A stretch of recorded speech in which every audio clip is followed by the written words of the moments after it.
قابل احترام ناظرین، السلام علیکم ورحمۃ اللہ۔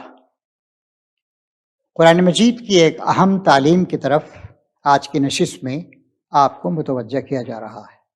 فرمایا اللہ تبارک و تعالیٰ نے، اعوذ باللہ من الشیطان الرجیم، بسم اللہ الرحمن الرحیم، ولا تستوی الحسنۃ ولا السیئۃ ادفع بالتی ہی احسن فاذا الذی بینک وبینہ عداوۃ کانہ ولی حمیم وما یلقاها الا الذین صبروا وما یلقاها الا ذو حظ عظیم واما ینزغنک من الشیطان نزغ فاستعذ باللہ انہ هو السمیع العلیم۔ ترجمہ سماعت فرمائیے۔ بھلائی اور برائی دونوں یکساں نہیں ہیں۔ تم برائی کا مقابلہ اس بھلائی کے ذریعے کرو جو نہایت ہی اعلیٰ درجے کی ہو۔ اس کا نتیجہ یہ ہوگا کہ جو تمہارا دشمن ہے وہ تمہارا جگری دوست بن جائے گا۔ لیکن یہ مقام حاصل نہیں ہوتا مگر ان لوگوں کو جو بہت صبر کرنے والے ہیں اور بڑے نصیبے والے ہیں۔ اور اگر شیطان تمہیں بہکائے تو تم اللہ تبارک و تعالیٰ کی پناہ مانگ لو۔ انہ هو السمیع العلیم، یقیناً وہ سب کو سنتا اور جانتا ہے۔ مومن کو ساری زندگی میں اللہ تعالیٰ کی عبادت اور بندگی اور اطاعت کرنی ہے، اور یہ دنیا اس کا میدان عمل ہے، اور میدان جزا، عالم جزا تو آخرت میں ہوگا۔ چنانچہ یہاں پر اس کو بڑی احتیاط کے ساتھ زندگی گزارنی ہے۔ لے سانس بھی آہستہ کے مشکل ہے بہت کام، آفاق کی اس کارگہ شیشہ گری کا۔ شیشے کا جو کارخانہ ہوتا ہے جہاں نازک قسم کے نفیس شیشے کے برتن تیار کیے جاتے ہیں، وہاں سانس بھی آہستہ لینا پڑتا ہے۔ تو یہ دنیا یا آخرت کی تیاری کا کارخانہ ہے۔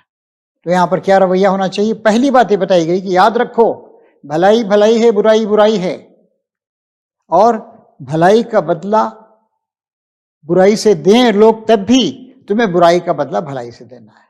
کسی نے کہا ہے نا کہ نیکی کرنے والے نیکی کرتے چلا جا، کیونکہ نیکی جو ہے بڑی طاقتور چیز ہوتی ہے۔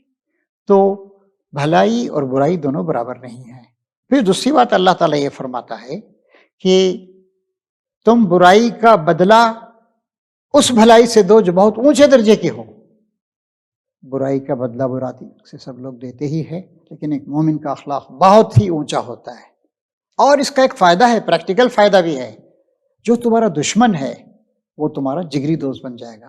دیکھیے ایک سائیکالوجی ہے، ایک آدمی اگر آپ پہ کوئی حملہ کرتا ہے، لفظی حملہ، تو وہ اس بات کی توقع رکھتا ہے کہ آپ اور بڑا حملہ کریں گے، اور وہ اس سے بڑے حملے کے لیے تیار ہوتا ہے۔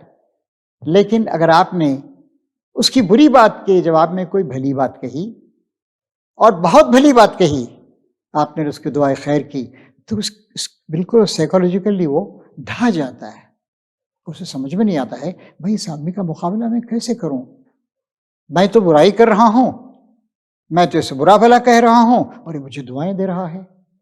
نبی کریم صلی اللہ علیہ وسلم کا رویہ ایسا ہی تھا۔ آپ نے گالیاں دینے والوں کو دعائیں دیں، جنہوں نے آپ کے ساتھ سختی کا رویہ اختیار کیا، اپنے نہایت محبت کا اور نرمی کا رویہ ان کے ساتھ اختیار کیا، آپ نے معاف کر دیا۔ نبی کریم صلی اللہ علیہ وسلم کے اخلاق اعلیٰ کی سب سے بڑی بات یہ ہے کہ آپ نے کبھی بھی اپنے کسی ذاتی کام کے لیے کسی سے انتقام نہیں لیا، آپ نے سزا نہیں دی۔ ہاں، اگر اللہ کے کسی حکم توڑا تھا یا کسی اور کا کوئی حق اس نے مارا تھا، تب جہاں ضرورت پڑی وہاں سزا دی، لیکن وہاں بھی آپ کا رویہ زیادہ تر معاف کرنے ہی کا تھا۔ اس کے بعد یہ بتائی جا رہی ہے بات کہ برائی کا بدلہ بھلائی سے اور اعلیٰ درجے کی بھلائی سے دینا، عام لوگ اس کو حاصل نہیں کر پاتے ہیں۔ یہ ان لوگوں کا خاصہ ہے، خصوصیت ہے جو بڑے نصیبے والے ہیں، اور صبر، تحمل، معاف کرنے کا جذبہ، اعلیٰ ظرفی، فراخ حوصلگی جن کے اندر ہوتی ہے وہ یہ کرتے ہیں۔ اور اگر ہم نے ایسا کیا تو جو دشمن ہیں وہ ہمارے دوست بن جائیں گے۔ بہت سے لوگ دنیا میں اپنے غلط رویے کی وجہ سے دوستوں کو بھی دشمن بنا لیتے ہیں، لیکن ہمیں اس بات کی تعلیم دی گئی ہے کہ تم ایک مقصد کے لیے کام کر رہے ہو، تمہیں سارے لوگوں کو اللہ کی طرف بلانا ہے۔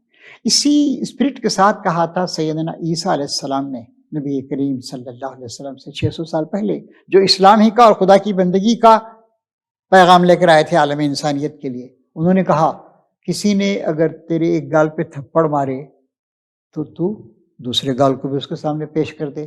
یہ مطلب نہیں ہے کہ تم بالکل ہی یعنی غریب کمزور ہو کے رہ جاؤ، مطلب یہ ہے کہ دعوت کے مراحل میں ایک ایسا مرحلہ آتا ہے جب آپ کو معاف کرنا پڑتا ہے، اور یہی وہ بات ہے جس کی طرف اشارہ کیا تھا حضرت نظام الدین اولیاء رحمۃ اللہ علیہ نے آج سے تقریباً 600 سال پہلے۔ انہوں نے کہا تھا کہ اگر کوئی تیری راہ میں کانٹے بچھاتا ہے تو دیکھ تو اس کے جواب میں کانٹے نہیں بچھانا، کیونکہ اگر تو نے کانٹے بچھائے تو پھر دنیا کانٹوں ہی کانٹوں سے بھر جائے گی، تو اس کے جواب میں پھول بکھیرنے کی کوشش کر۔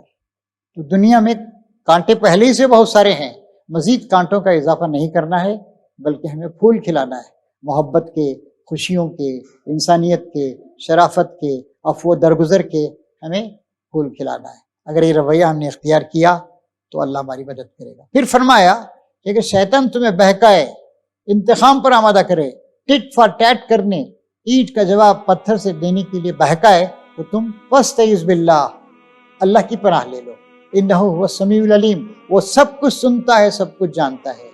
وہ تمہاری باتوں کو سن رہا ہے، تمہارے مخالفین کی باتوں کو بھی سن رہا ہے، اور سب کچھ جانتا ہے، تمہارے دلوں کے حال کو جانتا ہے، اور وہ تمہارا مددگار ہے۔ اللہ تعالیٰ ہمیں یہی رویہ اختیار کرنے کی توفیق عطا فرمائے۔ وآخر دعوانا ان الحمد للہ رب العالمین۔